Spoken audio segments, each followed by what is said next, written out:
Hello, and welcome to this explainer. I am absolutely thrilled to have you joining us today. Okay, we've got a lot of ground to cover, so let's just dive right into it. Today, we're tackling a genuinely fascinating question. What is the single, defining question that can help you instantly identify someone's true earning potential? Think about it. Whether you're out there evaluating a potential business partner, maybe looking to hire some top-tier talent for your team, or honestly, even if you're just doing a little self-reflection on your own financial trajectory, how do you measure potential? Usually, we look at resumes, right? We look at past successes or where someone went to school. But the science tells us a completely different story.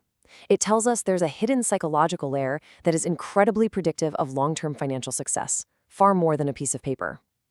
Today, we're going to explore the underlying cognitive mechanics of wealth, the impact of scarcity, and how we make decisions, drawing directly from some truly groundbreaking psychological and nutritional research. And to kick things off properly, I want to run a quick, interactive psychological test right here, right now with you. Are you ready? Let's get started. All right, I want you to vividly picture a scenario. This is actually based on the foundational research of behavioral economists. Imagine a guy named Joe. Joe is sitting all alone at a quiet little corner table in your local cafe. He's staring deeply into his cup of coffee, and he is clearly lost in thought. He's not scrolling on his phone, he's not distracted by the people around him. He is actively pondering the future. Now, here's the question I want you to answer, and it's absolutely crucial that you just go with your very first instinct. Don't overthink it. Exactly how far into the future is Joe thinking? Is he thinking about what he's going to do later this afternoon? Is he thinking about next week, next year, maybe 10 years from now? Just take a second, visualize Joe, and lock in your answer. Got it? Okay, hold on to that. Because what's really interesting here isn't just the scenario itself, but what your specific answer reveals about how you and the people around you perceive time. So here's the psychological secret behind that cafe test. Researchers have discovered that there is a massive, undeniable correlation between a person's financial situation and their internal time horizon. Let's break that down. If you imagined that Joe was thinking about, say, what he's going to have for dinner tonight, or maybe an appointment he has in 30 minutes, statistics show that this kind of short-term mindset is heavily linked to lower earning potential. People who are currently struggling financially, or those whose cognitive abilities are temporarily overwhelmed, often simply cannot project their thoughts beyond the immediate future. Sometimes they literally can't see past the next 20 to 30 minutes. Conversely, if your brain automatically pictured Joe planning his career trajectory 10 to 20 years down the line, or thinking about his long-term retirement portfolio, that long-term time horizon is a massive predictor of high earning potential. It turns out people who consistently generate wealth literally live further in the future inside their own minds. It's a fundamental difference in how the brain operates. Part 1. The science of scarcity. Let's unpack exactly why our brains operate this way. You might be wondering, why does this short-term mindset even happen? Are some people just magically born better at looking ahead? Well, not exactly. It all comes down to understanding why our brains sometimes get trapped in what we call survival thinking. To really grasp this, we have to define a core psychological concept, and it's called delayed discounting. Simply put, delayed discounting is the human tendency to prioritize a small, instant gratification over a much larger but delayed benefit. Let me give you a real-world example. Imagine I offer you $50 right now, cash in hand, or I tell you I'll give you $100, but you have to wait exactly 1 year for it. If you choose the $50 today, you are discounting the value of the delayed reward. You're saying the wait isn't worth it. Now, while that might seem like a harmless, simple choice, researchers have found that this metric is a crucial, undeniable predictor of financial success, health, and overall life stability. People who frequently discount the future genuinely struggle to build wealth. Why? Because building wealth inherently requires sacrificing today's pleasure for tomorrow's security. It's the bedrock of financial growth. So, why do people fall into the trap of discounting the future? According to some really extensive research, including a pivotal study by Epstein and his colleagues, it largely comes down to scarcity. A scarcity of resources, like a lack of money in your bank account or even a lack of food in your stomach, literally forces the human brain to obsess over immediate needs. Think about it. When you don't have enough to just survive today, your brain essentially strips away your cognitive ability to plan for next year. It forcefully narrows your attention entirely to the present moment. And you know what? This is actually a brilliant evolutionary survival mechanism. If you are starving, your brain doesn't care about a 5-year financial plan. It only cares about finding a meal in the next 60 minutes. The problem is, in our modern world, this scarcity mindset can quickly become a vicious cycle. It traps people in these impulsive, short-term decision-making patterns, and those very same impulsive decisions are what prevent them from escaping their difficult circumstances in the first place. Let's really look at the data here because it's absolutely fascinating. The researchers in the Epstein study looked at food insecurity as their primary measure of financial instability and scarcity. They took a large group of people and divided them into lower, middle, and higher income brackets. But they didn't stop there. They further separated these groups by two key traits: their financial planning skills and their level of impulsivity, meaning how much they actually engaged in that delayed discounting we just talked about. Now, if we look at the lower income group, the results are striking. For the people who are highly impulsive, the ones who heavily discount the future, their risk of insecurity is sky high, and it almost doesn't even matter if they try to plan or not. The impulse takes over.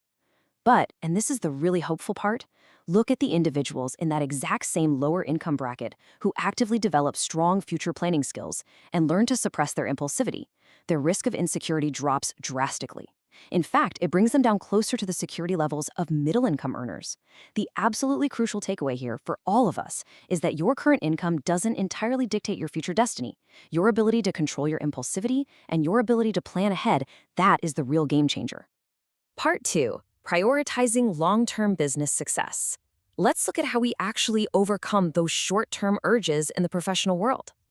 So, how do highly successful business people actually pull this off? How do they overcome those nagging short-term urges that hit all of us? They actively train a very powerful cognitive habit called episodic future thinking. Now, I know that sounds like academic jargon, but it's not just daydreaming. It's a highly specific technique you use the moment you are faced with a tempting short-term choice. Here's how it works in practice. Step 1 is simply pausing the impulse. You have to stop that automatic knee-jerk reaction to just grab the quick win. Just freeze for a second. Step 2 is where the absolute magic happens. You actively and vividly visualize a specific future state. For example, let's say you're deciding whether to push a client for a really quick small sale today, or if you should be patient and nurture the relationship for a massive company-changing contract next year. In step 2, you vividly picture the signing of that massive contract. You imagine the feeling of shaking their hand. You visualize the exact number hitting the bank balance. You feel the success. It has to be vivid. Then step 3 is comparing that vibrant, realistic future reality directly to the small, instant reward right in front of you. By making the future feel incredibly real and concrete in your mind, you significantly reduce your brain's natural tendency to discount it. You make the future worth waiting for. But let's be real. What if you're sitting there thinking, I really struggle with visualization, I just give in to the impulse? Well, science shows we can actually train the biological hardware of our brains to get better at this. Engaging in working memory training acts as a literal, daily mental workout that naturally suppresses impulsive decisions. Research by scientists like Wesley, Bickel, and others clearly demonstrates that working memory, which is the part of your brain that holds onto and manipulates information in real time, uses the exact same neural systems as delay discounting. They share the same pathway. So when you do exercises that deliberately improve your working memory, things like complex problem solving, learning a difficult new skill, or even using highly specific cognitive training apps, you are quite literally strengthening the physical neural pathways that allow you to say no to immediate gratification. Think of it like going to the gym for your impulse control. You are building the mental muscle required to hold out for that much larger, delayed business win. Over time and with practice, choosing the long-term benefit over the short-term impulse actually becomes less of a painful struggle and much more of an automatic, default response. Part 3. Leading future-oriented teams. How do we take this out of our own heads and build long-term value with others? If you are a manager, an executive, or an entrepreneur, this next part is absolutely for you. How do you evaluate and actually nurture a team to ensure they aren't just running around putting out daily fires, but are actually helping you build real long-term value? Well, it starts from the very beginning. On day 1, or even during the interview process, a smart leader can use a clever variation of the cafe question we started with. Ask your candidates to describe a problem they are currently solving, and pay close attention to their time horizon. Are they only talking about how they're going to survive the week? Or are they actively discussing how this week's problem impacts the entire quarterly outcome? That tells you so much. Then, as you onboard them into month 1, you have to practice task mapping. You need to actively help them visually connect their mundane, daily tasks to the long-range, multi-year goals of the company. Show them the bridge. By year 1, your goal is complete alignment. This is where the employee fully understands that delaying an easy, sloppy shortcut today guarantees a flawless product launch next year. Ultimately, if you follow this path, by year 5, you have cultivated an unstoppable team that naturally prioritizes future security and true innovation over quick, fleeting, and ultimately meaningless wins.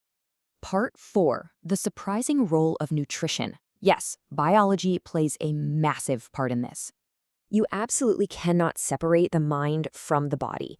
Remember how we said earlier that a scarcity of resources forcefully pushes the brain into short-term survival thinking? Well, the most primal, deeply ingrained resource scarcity a human can experience is hunger. If you are physically hungry, your biology literally sounds an alarm. Your brain instantly enters a scarcity mindset, completely derailing all of your beautiful long-term intentions. This makes you incredibly susceptible to impulse buying, poor business decisions, and just snapping at your colleagues. The scientific research on this is incredibly clear. The volume of food you consume is the primary driver of feeling full, not just the raw calorie count.